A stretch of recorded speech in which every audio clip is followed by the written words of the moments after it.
Hey everyone, thanks for joining me. Upon request of one of my commenters on the previous video of the unboxing of A Nightmare on Elm Street, the Freddy game, apparently the rules of this game are pretty hard to find, and so I thought I would go ahead and show you how to actually play this game. It's from 1989, and I got my copy fresh, sealed on eBay. About a year ago, my old version was pretty trash, so I bought a new one. This version, besides being minty fresh, is a little different. The main difference is, well, actually, one of the coolest things about this game is it actually has 3D walls in it. You see these up here. These are little cardboard inserts that actually go into these little slots here and actually form 3D walls. So when you're going from room to room, it looks like you're going from room to room. Well, this new version, crispy clean version I got, there's a problem with it, and the problem is the holes that the little pigs go into were punched in incorrect places. It's really noticeable, like in the TV room, this is supposed to be a wall, like out here, but it's actually cut right here. I think it was actually done reverse, so the boards flipped the wrong way when they did it, which is a problem. So for the purposes of this video, I will not be putting up the walls. It makes it hard to record, but also it would look silly when walls are where they're not supposed to be, and the kitchen is in the boiler room and stuff like that. Okay, so as far as playing the game, here's how this game works. Everyone gets to be you choose a character first, and every character has a role, and they have a fear. So if you see on here, focus, there we go. The teacher here, you can see their role is at the bottom, and their lovely, awesome third grader drawing here. And at the top is her fear. She is afraid of insects. We got nice guy. You gotta love nice guy. Every horror movie needs a nice guy. He's afraid of fire. Grandpa is afraid of open graves. Understandable. The cheerleader is afraid of freezing. It also includes ice, I believe. Mom's afraid of rodents. Coach is afraid of drowning. The mailman's afraid of lightning. Makes sense. And old dad's afraid of snakes. So you pick one of these characters and you place them in any room, and you place them where you see the little arrow. It's like in the entrance of the room. So you put them wherever you want. You just kind of put them wherever. I will say this game scales wonderfully. It's actually better to play it in larger player counts. And I think that's everyone. So that's how you start off. You pick a dude. Doesn't really matter which one you pick.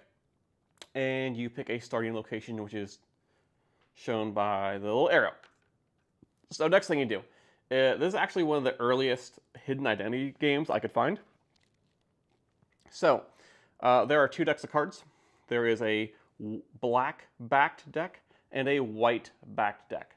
You'll see them referred to as the black one is deck A and the white one is deck B. So you'll find different things in each of these decks. I'll show you what I mean. So the first thing you will find is a card in the black deck, deck A, that says you are Freddy. That is your identity. That means you are Freddy, secretly. It's a hidden identity game. You are not revealed to be Freddy at the beginning of the game. You choose most of the time when you reveal yourself. You will get cards that say things like mirror, and you kind of do what it says. If Freddy is exposed to the mirror, he is absolutely no defense and is end for Freddy. This is the one card that's like an auto kill for Freddy if you know who Freddy is. You'll get things that says, it's all a dream. It's a dream says this card can repel any attack by Freddy. When played against Freddy, he must go directly to the boiler room. Boiler room's over here. Let's see what else we got here. We got fears. So the fear cards are only going to be in deck A, which is the... Hey, Focus, how you doing? There we go. And they say fear on them, and this is the fear of fire, and so you have to find which character has the fear of fire. and it's the nice guy. So if you are Freddy and you have the Fear of Fire card, you would be able to kill the nice guy. Let's see what else we got. Through a wall. Through a wall. Sorry about the. Let you basically, kind of as it says, if Freddy attacks the holder of this card, the player may escape to another room in the house instantly. If Freddy has this card, he can use it to gain immediate access to the victim. So it's like a teleportation card. If you're next to Freddy, you want to get out, you can get out. If Freddy has that card, it lets him teleport directly to you, which is not what you want. And then there's ones that say, storage room, gym, boiler room, all the different rooms of the house. And this deck is full of ones like that. TV room. There's one called Razor Fingers, which is kind of Freddy's mirror, basically. It lets him auto-kill any person. But the bottom here, it does say the defense against Razor Fingers is mirror, it's a dream, I don't believe, or through the wall. So all the special cards kind of deflect Razor Fingers, but if you have nothing else, this will automatically kill a character. Sucks. Mind over Freddy. This is one of the cards that will block Razor Fingers. Basically, it's a protection card. So if you get attacked, actually, this is one that's not protected against Razor Fingers. This will protect player from Freddy attack as long as Freddy is not using Razor Fingers. This card combined with I don't believe in mirror will eliminate Freddy. So you have those 3 cards in your hand. When you're attacked or attacking Freddy, you'll just straight out win the game and Freddy dies. And here's another example of one of the location rooms. This says TV room on it.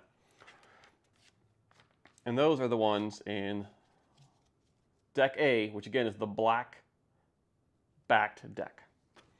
There are also the deck B's, the white the white backed deck. Jeez.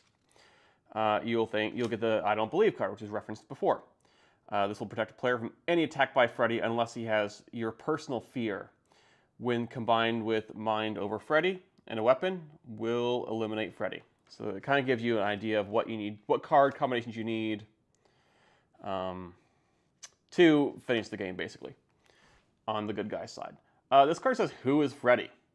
What this card does, it might be a little self-explanatory. When you play this card on your turn, Freddy has to reveal himself if he has not done so already. You may not want to play this card immediately because if you reveal Freddy early in the game, you won't have the defenses you need to possibly to get attacked. Like if he has Razor Fingers and you reveal early, he's going to slaughter quite a few people because Razor Fingers last the entire term, and if he can move from room to room to room and slaughter a bunch of people at once, it's the game's pretty much over. So it's not ideal to reveal early. It's kind of like a mid-game thing. You don't do it too late because he'll probably reveal himself soon anyways. But here's a weapon. Here's a knife. To eliminate Freddy, you need a weapon to defend yourself. Sometimes you need a weapon. So a lot of the white back cards are weapons. I would say the majority of them are weapons. Here's another one. Here's a poker. I'm assuming they mean fire poker. So that is chill. You got random words like chili and let's see the other one I got. Slime. And these are important for telling stories. I'll explain telling stories here soon. But I just want to give you a basic overview of what these cards can contain. So everyone is dealt 4 cards from deck A and 4 cards from deck B. And one of those cards that's dealt to a player is the You Are Freddy card. So at the beginning, someone is Freddy from the very get-go. They don't reveal themselves as Freddy. Again, it's a hidden identity. You keep that to yourself. So the mailman who's afraid of lightning might also be pretending to be is a Freddy, basically. So game starts out, you're all in your little spaces. The rules say the person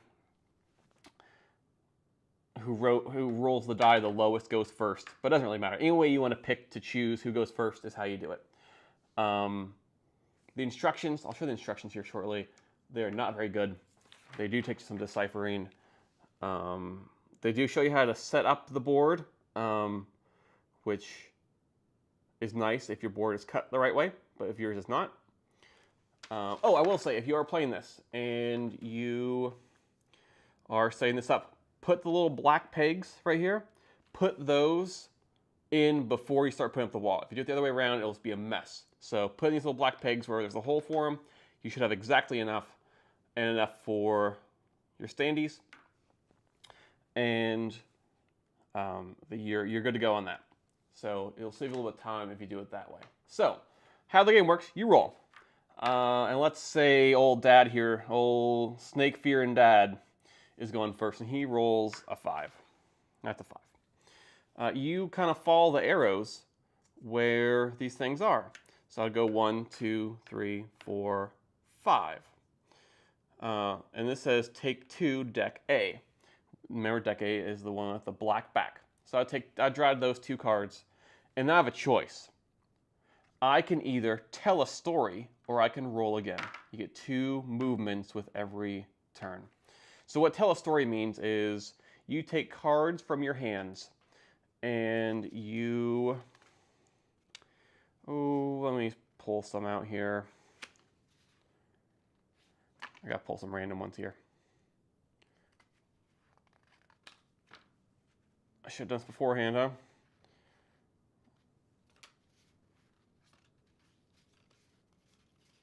I need some random words. Are those are in the white deck, I think. Sorry for making a mess. Boo, spear. Oh, here we go. Bloody, fingers, laughter. That'll do. Okay. I'm making a mess over here. So you get a chance to tell a story, and why you would want to tell a story. Telling stories helps you move around the board quickly. So to tell a story, you would say, you'd play your cards and kind of give like a dream sentence out of it. What that means is, you play your cards and you tell stories, you play them. I heard laughter in the cellar. I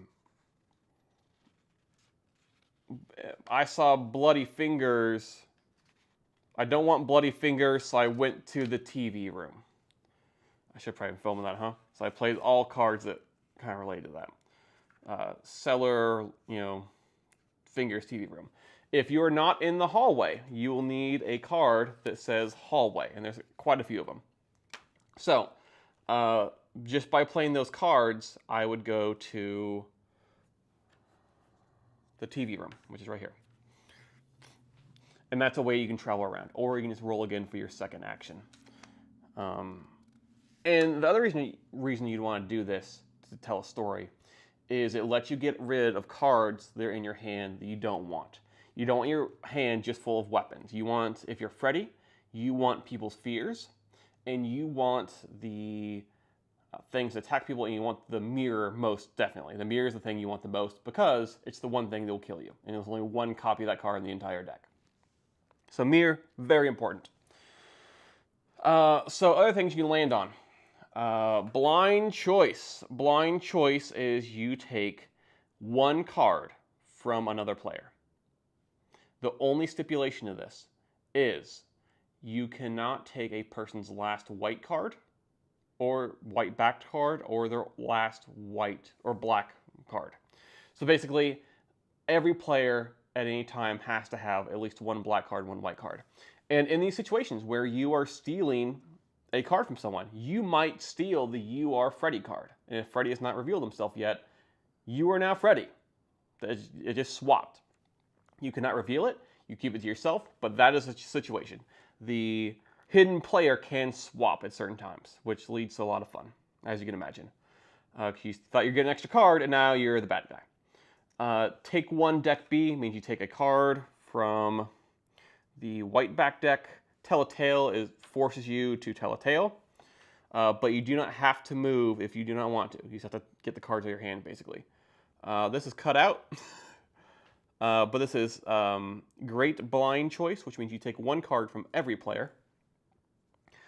Take 2 deck B, take 1 deck A, pretty self-explanatory.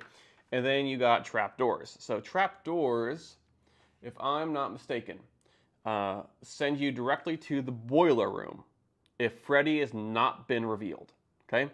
If Freddy has been revealed, you go directly to wherever Freddy is. Whatever room he's in, that's where you are. So you want to avoid those trapdoors whenever possible, unless you have the means to kill Freddy. Because if you attack Freddy with the necessary cards, then you just win the game automatically. So that's blind choice, great blind choice.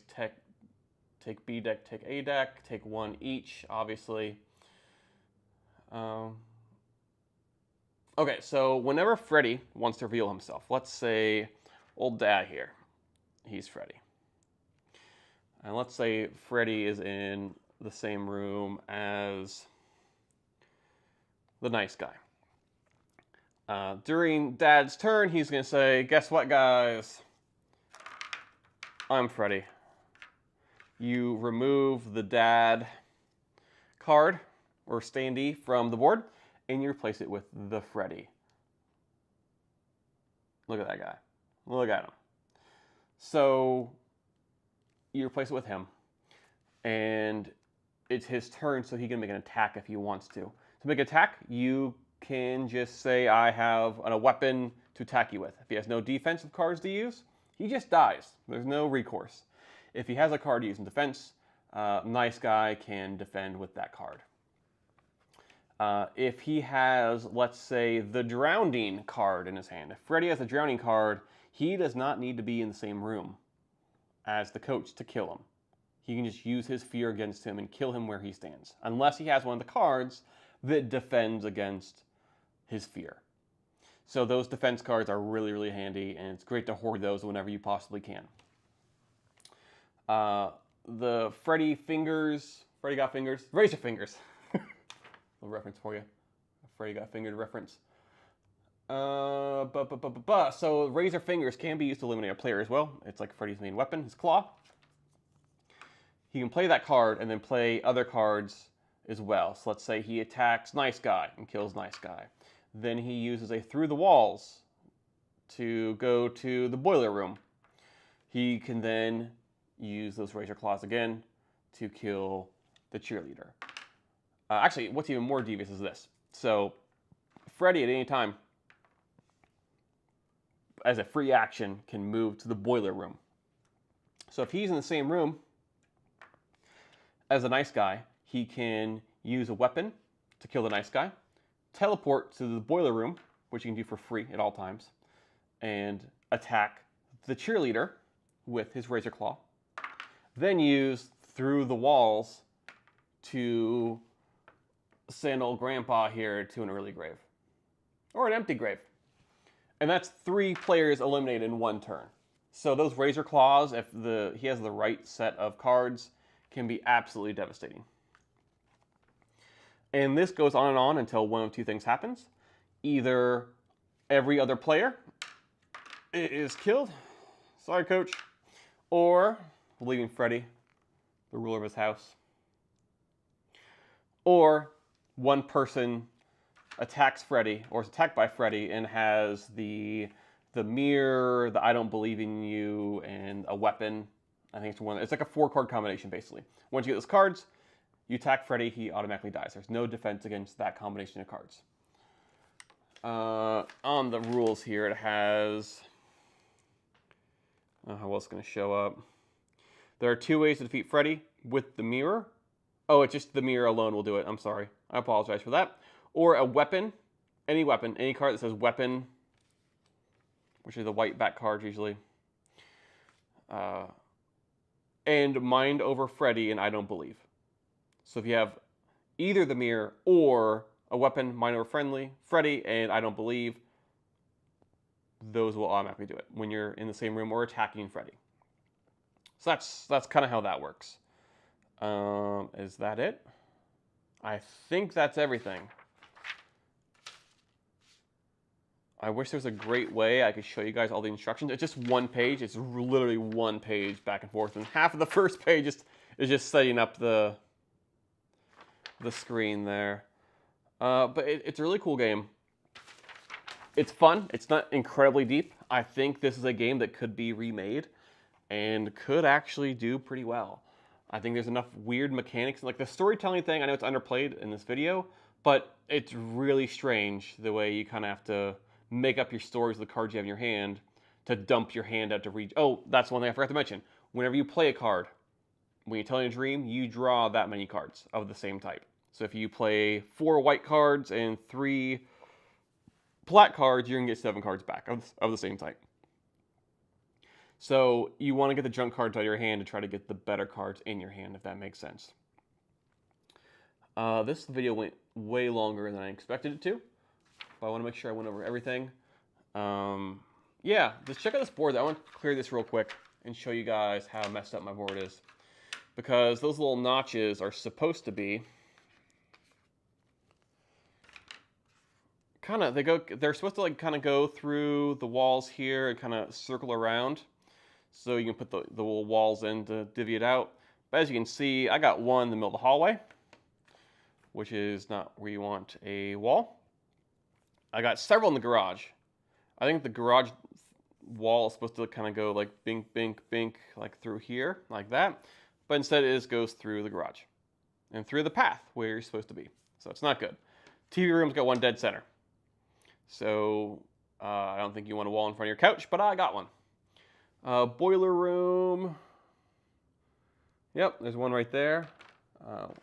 And then this is all jacked up. You can see there's a couple in the storage here, or the cellar here. And one thing, the kitchen doesn't look too bad. It's kind of nicking the kitchen. It's not that bad. I love the dining room. The dining room's awesome.